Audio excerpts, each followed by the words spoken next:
Assalamu alaikum, sisters, and welcome back to Women's AM.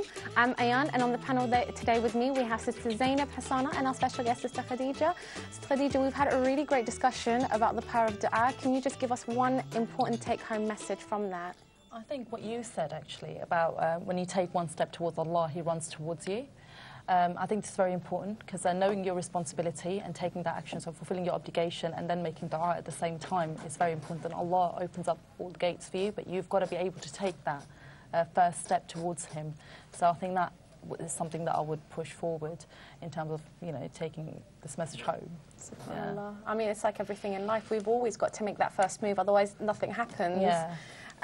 Well, moving on to our last segment where we'll be looking at the other half.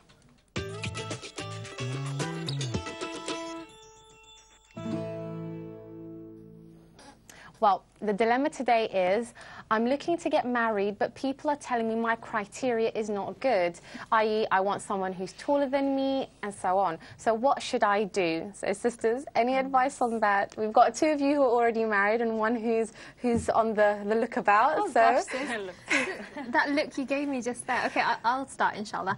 I think it's a really, really difficult question. You know, it's very difficult. So I think there's certain things, of course, we know from the sunnah of what we should be looking for as sisters, and of course we know that deen is one of the most important things. You should look for someone who's righteous, but at the same time, you know, I don't want to take away from the fact that you need to be physically attracted to that person. You know, a lot of people are like, doesn't matter what they look like, it's fine, you know, inshallah, if they're a good person, and that's all very well to say, but you've got to spend your life with that person, you know. So inshallah, definitely look for feel that connection with someone. The other thing I will say is look at your personality, because I think that's really, really important. If you're quite a soft person, then having someone who's the complete opposite to you in terms of being really harsh and things like that, that might not work so well. So you've got to actually evaluate your own qualities as an individual. And then, you know, think about the things that would complement that. So if you're, you know, if you're maybe a little bit of a stronger person and you want someone who's going to be able to kind of, you know, have that banter with you, then that's something you should be looking for in potential spouses. I'll probably come back to some more points later, inshallah, but I'm going to put the spotlight on these sisters now. Okay, Khadija, what have you got to say? Because, mashallah, you've been married for a while now. So what advice would you give in terms of... I think first and foremost is knowing yourself. Like Sister said, that you really need to know yourself, your good qualities, your bad qualities, but also I think being realistic with your criteria at the same time, because we live in a time where a lot of false expectations have been put upon us. So in terms of looks, in terms of career, in terms of everything else, and I think we don't realise at the end of the day, you're getting married to get close to Allah subhanahu wa ta'ala. And I'm not saying you should neglect all your other instincts, yeah, so for example, attraction and all that stuff, but I'm saying that be realistic. At the end of the day, you really are getting married to be close to Allah subhanahu wa ta'ala. So does that person match your criteria in that sense? And that goes hand in hand with the hadith that Prophet ﷺ gave us, the advice that was for us, that the fact that, you know, marry them for wealth, family and beauty, but the best one is the taqwa.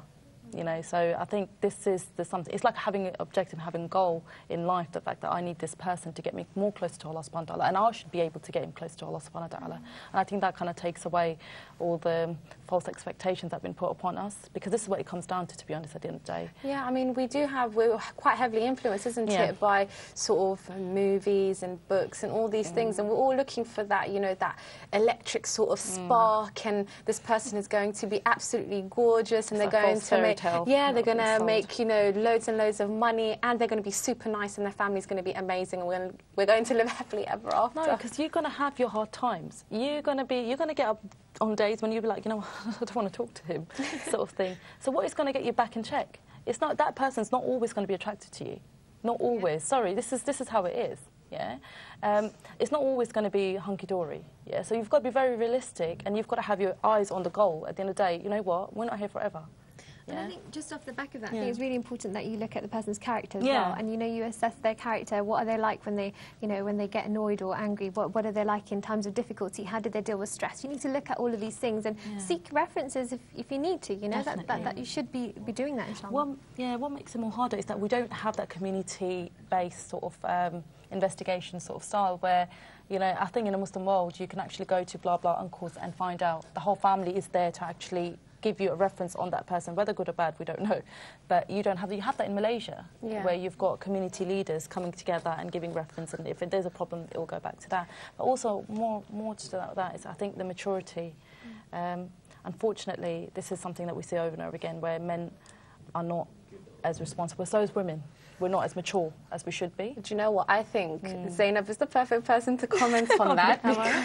You are, because I think the previous discussions we've had about marriage and expectation, those sorts of things, you've come out with some really, really valid points, and I think you should make those right now. My God. Okay.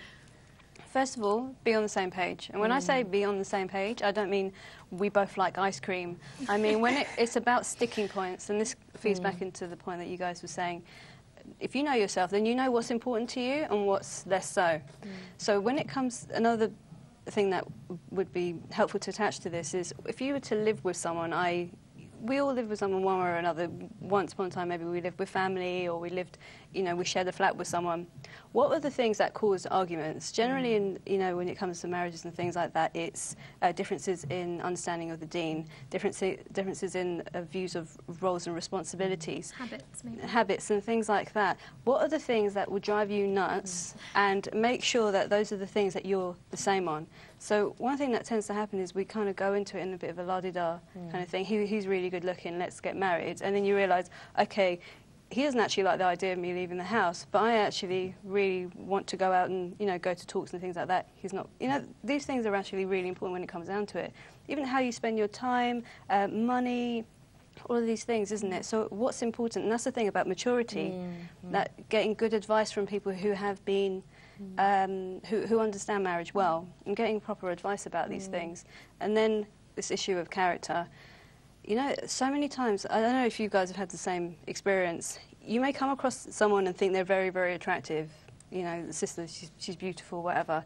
You get to know her, and she has the most, some sad negatives about her character. Doesn't she become ugly in your eyes, isn't it? It's exactly the same thing happens. And the opposite is true as well. That's it. So it's important, but it's not, put it on your priority list in the most sensible place. But remember, you need to think of it, I'm going to live with this person for the rest of my life. So what are the important things? And Jannah too, right? We'll definitely looking at the long term. So Jazakallah khair, sisters, for a great discussion and valuable advice. Unfortunately, we have come to the end of today's show, and we on the panel thank you all for watching, and inshallah don't miss tomorrow's show. We pray that Allah keeps us all in high iman until we meet him. So assalamu alaikum wa rahmatullahi wa barakatuhu.